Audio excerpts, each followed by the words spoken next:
क्या इंसानों और जानवरों में कुछ समानताएं हैं? बिल्कुल है।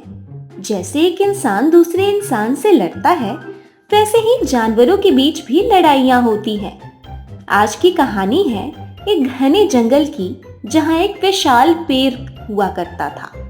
उस पेड़ के बगल में एक बहुत बड़ा तालाब था, जिसमें गर्मियों के समय में हाथियों का एक झुंड अक्सर रहा करता था। एक दिन अचानक उस तालाब में एक अनजान चीता आ गया और वो वहां रहने लगा। शुरुआत के 1-2 दिनों तक तो हाथियों के झुंड ने उसे कुछ नहीं कहा, पर धीरे धीरे उस चीता का आना वहां डेली का काम हो गया। इसका फायदा उठाते हुए चीता ने उस तालाब पर कब्जा कर लिया। वो तालाब बहुत समय से हाथियों का ही था, पर चीता के आ जाने से उन्हें कई परेशानियों का सामना करना पड़ रहा था। तालाब पर कब्जा करने के अगले ही दिन चीता ने अपने दोस्त लोमड़ी को भी तालाब में रहने के लिए बुला लिया, जिसके बाद सारे हाथियों ने चीता से जाकर बात करने की ठान ली। और इसके साथ सभी हाथी तालाब के पास जाकर चीता से कहते हैं, चीता भाई, क्या तुम्हें ये बात नहीं पता कि यहाँ इस तालाब में हम रहते हैं, वो भी कई सालों से। इसके जवाब में चीता कहता है, हाँ पता है, तो क्या हुआ? तो जब तुम्हें ये बात पता है कि हम यहाँ रहते हैं, तो तुम यहाँ रहने क्यों आ गए, वो भी अकेले नहीं, एक लोमड़ी को साथ लेकर? तुम्हारे यहाँ आने से हमें काफी प्रॉब्लम हो रही है। तुम्हारे लिए बेहतर यही रहेगा तुम अभी इसी वक्त यहाँ से चले जाओ। हाथी की ये सारी बातें सुनकर चीता कहता है, चला जाऊं? कहाँ चला जाऊं? कहीं भी, बस यहाँ से चले जाओ। तुम अपने पुराने घर में क्यों नहीं चले जाते, जहाँ तुम पहले रहा करते थे? हाथी की ये बातें सुनते ही चीता का दोस्त लोमड़ी कह पड़ता है, क्यों चले जाए भाई, तुम लोग इस तालाब में सालों से बैठते हो तो क्या हुआ? ये तालाब तुम्हारा तो नहीं हो जाता है? हम लोग यहाँ से कहीं नहीं जाने वाले हैं, तुम लोग जाओ। लोमड़ी की ये बातें सुनते ही हाथी भड़क जाता है और वो गुस्से में कहता है, अगर कोई यहाँ से जाएगा तो वो तुम लोग हो।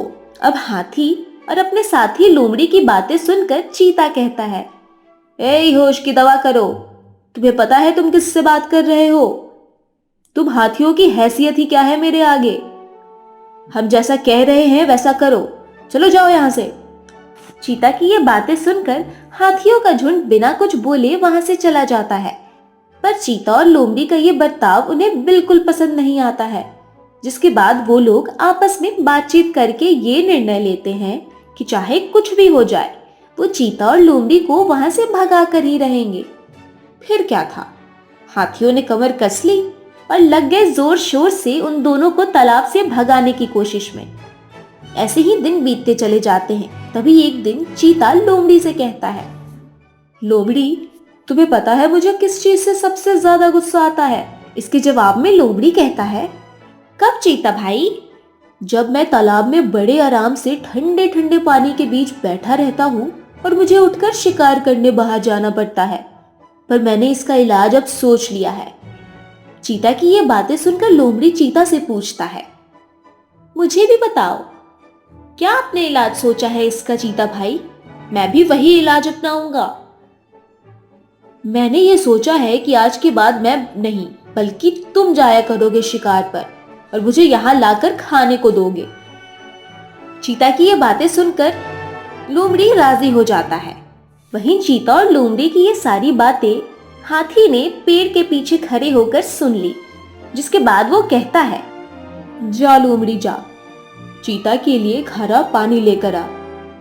तुझे पानी के बदले में नानी नहीं याद दिला दी तो मेरा नाम भी हाथी नहीं। तुम दोनों ने हमारे तालाब पर कब्जा कर लिया और हम तुझे इतनी आसानी से कुछ नहीं करेंगे। अब देख तू खेल।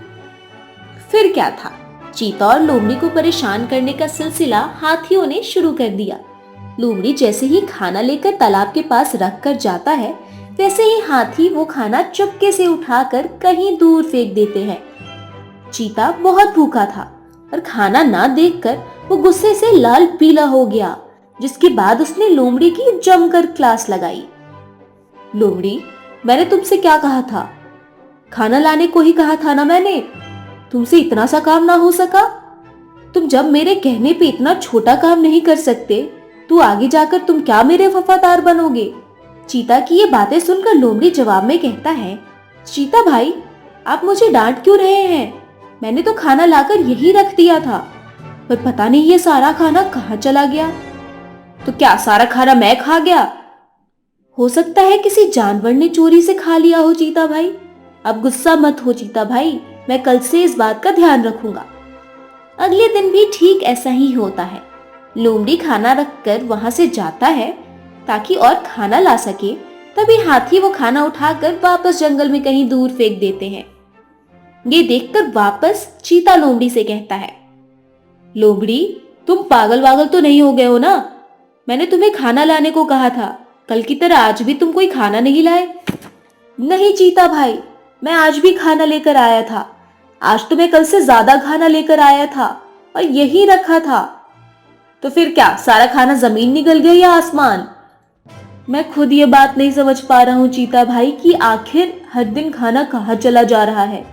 इसके बाद चीता और लोमड़ी ने एक तरकीब बनाई जिससे उन्हें पता लग सके कि आखिर खाना जा कहाँ रहा है।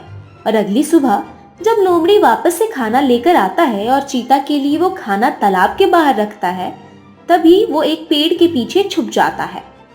पेड़ के पीछे से छुपकर लोमड़ी और चीता दोनों हाथियों की सारी करतूत देख लेते हैं और एक दूसरे से बातें करते हैं।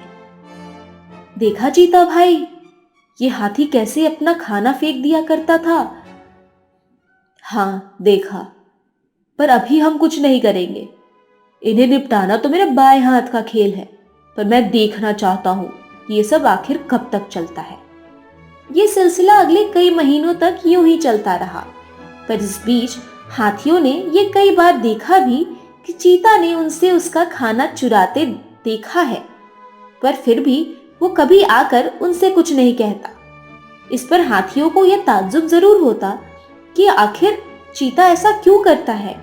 वो उसका खाना चुराते देखता है फिर भी आकर उनसे कुछ कहता क्यों नहीं। धीरे धीरे ये बात हाथियों को परेशान करने लग गई, जिसके बाद उन्होंने एक दिन चीता के पास आकर पूछ ही लिया, चीता, हम हाथियों को कई दिनों से एक बात बहुत परेशान कर रही है। क्यों, क्या हुआ हाथी भाई? मेरी वजह से तो तुम लोगों को कोई परेशानी नहीं हुई है ना? नहीं नहीं चीता, हम इसलिए परेशान नहीं हैं कि तुमने कुछ किया है, हम तो इसलिए परेशान हैं कि तुमने कुछ नहीं किया है। मैं तुम्हारी बातों को समझ नहीं पा रहा हूँ हाथी भाई, थोड़ा खुलकर बोलो। चीता, हम तुम्हें एक सच बताना चाहते हैं। कैसा सच हाथी भाई? हम सब मिलकर पिछले 2 महीनों से तुम्हारा खाना उठाकर जंगल में दूर फेंक देते हैं और हमें पता है कि तुमने हमें ऐसा करते कई बार देखा है। इस पर चीता कहता है, हाँ देखा तो है, तो इसके बाद भी तुमने हमें कुछ कहा क्यों नहीं चीता? तुम्हें गुस्सा नहीं आता कि हमारी वजह से तुम्हारा नुकसान होता है? हाथी की इस बात को सुनकर चीता जवाब में कहता है, नुकसान? कैसा नुकसान? तुम लोग मेरा कोई नुकसान नहीं करते, बल्कि तुम लोगों की वजह से तो मेरा फायदा हो रहा है। जिसके बाद तीनों हाथी एक साथ चौंक कर पूछते हैं, फायदा? कैसा फायदा? जिसपे चीता कहता है, तुम लोगों ने ये नहीं देखा कि मैं आजकल बहुत जल्दी तालाब में आ जाता हूं, बहुत कम समय में ही? इस पे तीनों हाथी एक साथ कहते हैं, हाँ। जिसपे चीता वापस कहता है, यही तो मेरा फायदा है, तुम लोगों की वजह से।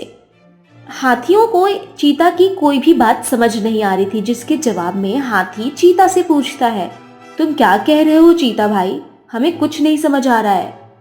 अरे हाथी, तुम लोग पिछले काफी समय से खाना फेंक देते हो, जिससे तुम्हें ये आभास नहीं होता है कि उस खाने को जंगल के जानवर खा लेते हैं, जिससे उनका पेट भर जाता है और वो हष्ट पुष्ट होते गए।